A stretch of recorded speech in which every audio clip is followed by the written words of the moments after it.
Hello and welcome back. If this is your first time here, I am Dr. Stock, Doctor of Education, and in this video, I'm talking about 3 different companies with their earnings, and I believe that there's some volatility that goes along with it, and we can take advantage of that volatility. If nothing else, you can at least check out the stocks, see where they're at, and see what exactly could be in their future coming up. So with that said, a man walks into a pet shop and says, "I'd like to buy that bird over there." The cashier says that'll be $50. The man said, "$50?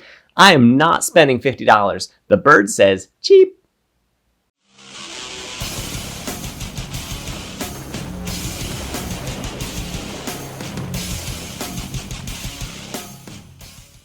Enough with the fun and let's get right down to business. In this video, I will be featuring the Moomoo app, and later on I will be telling you how you can get up to 16 free stocks using my link that is down in the description. In the meantime, here is Moomoo, and here's the first chart. This is ticker symbol CAT. That's right, it's a cat. So Caterpillar, and this one you can see from, if I zoom out even more, they are currently sitting at their all-time high price right now. And if we've seen decent demand for construction services going on, this is one of those companies that we can expect to surprise to the upside. So we'll look for that. So my bias on this one is bullish, but there still can be a move of about 4% in either direction. So about $10 from its closing price, which is about $260 per share. So we could see it down around $250, or we could see it up around $270. If I had to pick a direction on this one, I have no position in this. I have no stake in this. Just a company that is reporting its earnings before the market opens on August the 1st, which is Tuesday of this trading week. This is one that you can expect to see about that 4% in either direction. Like I said, my bias is bullish on this one. So I do think that we're going to see that 270 pop out of this. If they do disappoint on earnings, or if their guidance isn't great, whatever it might happen to be, I think that we see this thing pull back to about $250 per share. So nothing that's going to make or break the company do I expect from this one. However, those are the movements, about 4% in either direction. Is that enough to make any sort of move? I'm not entirely convinced. I do have some other ones for you in this. The next one, and we'll look at the earnings on each of these through the Moomoo mobile app in just a moment. The next one is SBUX, which is nearing another death cross of all things. Let's zoom out on this, and you can see we never really broke, and I'm not going to put an actual trend line on this. I'll just put something real quick. We'll call it close enough to be a trend line. Look at all those touches that we have. We never really solidly stayed up above that line. We sort of have this weird like tilted head and shoulders thing happen right now. That it's possible that we fall down through the 50-day and that 200-day support. You can actually see we actually have a teeny tiny death cross already taking shape.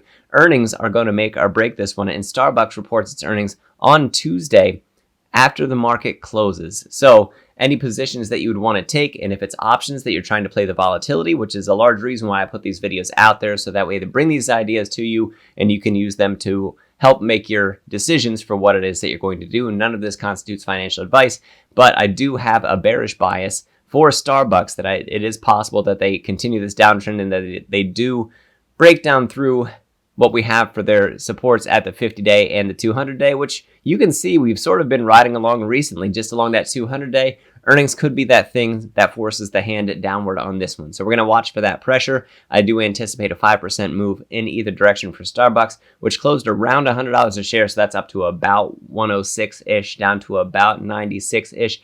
That would be about the range that I would expect for SBUX. So we had Caterpillar about 4% move, SBUX at about 5% move. And with that said, doubling both of those numbers for the next company, and that one is AMD. Now, AMD is a company that I've been a fan of on the consumer level for a long time. I've actually consumed a lot of their products, although more recently, I switched over to Mac for the production things that I do, and I was looking into building a PC. I just kind of like, no, more with the PC. So that, I guess, speaks to Apple, which if you go back and watch my previous video, I did mention Apple earnings, which I believe, if I'm going off the top of my head, and we can check it out in the Moomoo app, I believe that they're August the 2nd, which is Wednesday after the market closes. As a matter of fact, I got it right here. I'll just look real quick. Apple is actually the 3rd of August after the market closes, so it's Thursday for us. And like I said, I'll show that app in just a moment. So we actually had a bullish channel taking place for AMD. It was following along it pretty well. You can see we dropped out of it. We peekabooed above it, but we kept returning to it, although recently that 50-day, which has been acting as support for us, we fell through support, and now it's acting as resistance. And so AMD is one that has been not quite doing so hot. And even if you look at their investor presentation from their last earnings call, you can see consumer segment is that part that's really dragging them down right now and hurting their revenues big time. So when that picks up is when they say that they're actually going to return to more of a growth side of things. They have not been growing recently. And so doesn't shine too bright for AMD. Like I said, fan of the company. I think they have great things in the pipeline. However, it is possible for this one, well, I should say that I have a bearish bias. It is possible that they surprise the upside, and what we're seeing is the bottom being put in. So we're going to have to watch and see if that happens. Like I said, I do have a bearish bias. This one, 8 to 10% move in either direction from its most recent closing price that we have at almost $113 per share. So we'll see if this thing does surprise to the upside, and that should get us about to the bottom of this channel, possibly into it, but I think that we're going to resist right as we hit it, because you can see that's been acting as resistance. I think it's going to keep acting as resistance for us. That's if we surprise to the upside. If we get good guidance coming out of that, we're just going to have to watch and see for AMD. If we do fall down, we're going to tumble down to about 100, 102. So like I said, 8 to 10% in either direction for AMD, and that's some pretty big volatility. So out of these three plays that I have for you, let me pop that down and pop this up and pop this over. There we go. For all three of these companies, Caterpillar, about 4% move in either direction. SBUX, about 5% move in either direction. And then AMD, 8 to 10% move in either direction. If I was going to put my money any one of these three places to take advantage of volatility using options, such as I like to do a lot of long straddles where I buy a put and I buy a call on this for the same expiration date, same strike price. That way it covers me in either direction. AMD, out of these three stocks, would be that winner for where I would put my money, because I expect the biggest move for those, which should be the most profitable for me.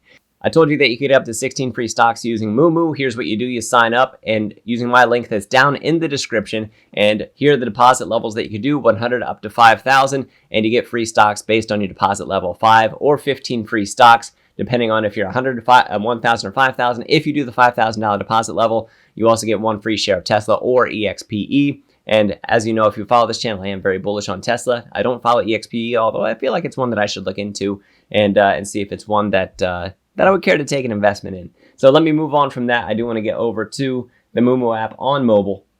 As of the recording this, SoFi hasn't reported earnings yet. I believe that it's at 8 a.m. Eastern time, and it's 7:20 right now Eastern time. So SoFi reporting then, and I know that's not part of this video. I'm just excited about it. So let's move on from there. Here's Tuesday, and you can see AMD and SBUX. I have them added to my calendar to watch those. They both take place in the after hours on August the 1st. And so if we want to see Caterpillar, we hit show all. And right here, Caterpillar, you can see I also have it, that orange icon that's on my list. There we go.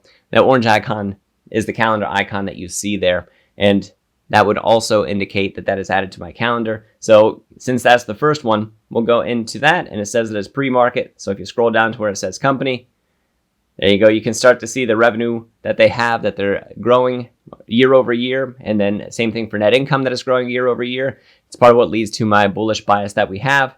And you can also see where the revenue comes from. You can see that they, for their earnings per share, that they beat, that they missed, that they beat. And we'll see, because they actually have higher earnings per share expected in this next quarter based on the 12 analysts. It even tells you of $4 and about 48 cents per share. So that is something that we'll see if they get another beat on that, because that could send it up that next 4%. We're just going to have to watch that. And then there's other financial indicators that you can check out as well. So let's move on from there. We'll scroll up to SBUX, since that was second in the list. So for SBUX, scroll down to company, tap the company tab. You can see also growing year over year. Same thing for the net income. And they actually are looking pretty solid right now. So we had a low point for Q2, not necessarily for their earnings, but for the analyst forecast for earnings. Now it's coming up pretty bullish on this one. So maybe it's possible. On the technicals on the chart, it looks like we're going to possibly fall down through. We have not yet broken the 200-day for support. So as long as that support holds, that can be a very bullish sign. The fact that we're trading above it. However, with the long-term downtrend that we have, that could also be a bearish sign. So a little bit mixed, a little bit on the bearish side for this one, but only a little bit, not strongly convinced. For most of these, my bias isn't as strong in either direction, and that's why that brings me to the last one that we have here, AMD. And again, scroll down to the company tab. Oh, and that's something I want to show you too. So even though I said that I do my charting on the desktop app, what you see right now, that bullish channel, is the same exact one from the desktop over to mobile. So whatever you do to analyze on your desktop, it does carry cross-platform, and it will synchronize to your mobile device as well. So you don't have to be like, oh man, what was I looking at that? What did I think it was? You can actually come here and see that there as well. And it is incredibly smooth to use on mobile. So that's also very nice. So let me tap on the company tab, and you can see they're getting hit year over year for their revenue. And honestly, the revenue is guiding, I think, at 5.3 billion again for their next earnings that are coming up. So that's most definitely something to watch for AMD, and it's one that it is possible that they still experience a little bit more hardship in the near term. It is not a stellar looking investor presentation when you take a look at it. As a matter of fact, something that I noticed in one of my other videos, let me bring this down. So that's Moo mobile app. But let me bring this down and tell you something that I noticed when I was looking through some other investor presentations. When you have glowing financials in the investor presentation, that seems to be what's led with. Hey, check out our financials. We're doing amazing. This is incredible. Companies that do not have glowing financials and they don't have a great forecast coming up, they tend to put their financials towards the end. It's like, hey, look how great of a company we are. We're working on all this stuff. There's so much potential here, so much promise. But what is that? Back from the Jerry Maguire days, show me the money, right? So you scroll to the end and then you start to see about the financials. Then you're like, well, this is why they didn't lead with it, because that's not the shiniest part of the company right now. And for those of us interested in the stock market and in price movements in the market, that is something that could be sort of a telltale sign for us for what to expect. And that goes into my bearish bias that I have, which is probably the strongest. As these three companies, that's probably the strongest bias that I have, is that we get, for the short term at least, for AMD, that we have that bearish bias. And possibly at some point in time that allows us to get a really good entry price on AMD should we ever decide to become long-term investors in something like that. So that's what I have for you guys. If you enjoyed my commentary and want to hear more of it, check out the links down in the description. I have my Patreon link down there. I have my NVIDIA earnings forecast and also my NVIDIA stock price prediction over there as a Patreon exclusive. You could also be a member of my private Discord community that's over there and come and talk with me and my other community members. We'd absolutely love to have you over there. And with that said, that Moo link, don't forget about it. Sign up, get your free stocks. I am Dr. Stock, Doctor of Education. Remember, my friends, that learning is earning, and we'll see you in the next video.